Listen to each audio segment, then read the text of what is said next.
পেঁয়াজটা চিনতে পারতেছে না, এটা পেঁয়াজ। দেখো আমরা খাচ্ছি এখন আলু মাখাবো আর ডাল। সকালের হচ্ছে এটাই আমাদের মেনু। মেনু? হ্যাঁ তো মেনুই তো। তাহলে তুমি কি করলা? কি করলাম? মেনু। ও আমার না একটা কথা শুনতে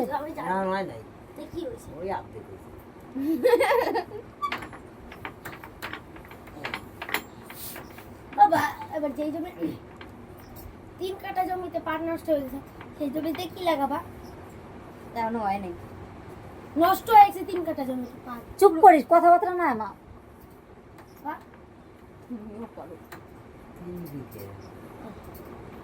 কি করবে লাগাবা এটা? তুই ক কি লাগাবে? টমেটো লাগাবো। হ্যাঁ, আমি একটা চিকেন চিকেন দূরে লঙ্কা দেবো। লঙ্কা তো মশ মশাই করে হাওয়ায় নষ্ট হয়ে যাবে, লবণ দিয়ে গুঁড়ো করে তো কে কে খাবার চলে আসো আমাদের বাড়ি? ডাল ভাত সকাল সকাল। হ্যাঁ টমেটো ওইভাবে সোজা করে নাকি? লঙ্কাটা ধোকা গুঁড়ো করো।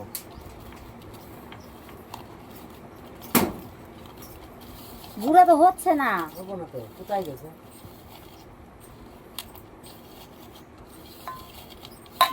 জল দাও। লঙ্কার রবি দিয়ে তেলের মধ্যে দিয়ে ভাই যে তেলের মধ্যে দিয়েও তাই।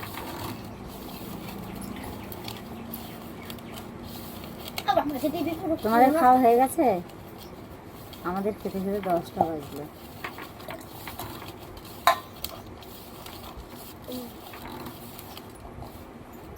নাও নিচে নামো, এবার আমার মাখানো হয়ে গেছে।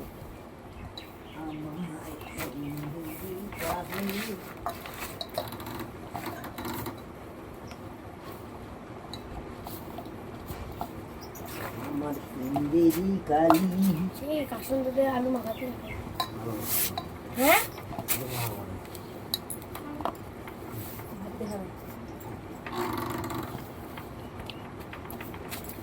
গুড়গুড়িটা রয়ে গেল মিষ্টিকে বাড়ি। বকেট বাড়ি দিয়ে চলে এসো। আমার কাছে দাও। দিচ্ছি। এটা বাবা বলে মা দিবে তোমার চালু। কাসুন দুধি আলু থেকে কাসুন্দ দেয়। মনে আছে আমার আগে বাবা ম্যাগি কিনে আনে রায় দিত প্যাকেটে প্যাকেটে, আর ও অনু করতো কি ওর মধ্যে মশলা বের করে খাবে ওকে।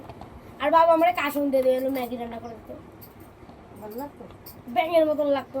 তারপরে একদিন দিয়েছিলাম, তুই এলো মশলা নিয়ে নিয়েছিলি, এমন জায়গায় লুকিয়েছিলাম। তুই কয়টা দাও আমার কাছে দাও। আলু খাই দলা দলা, তারপর মানে তোমার টুকরা আলাদা রেখে দাও।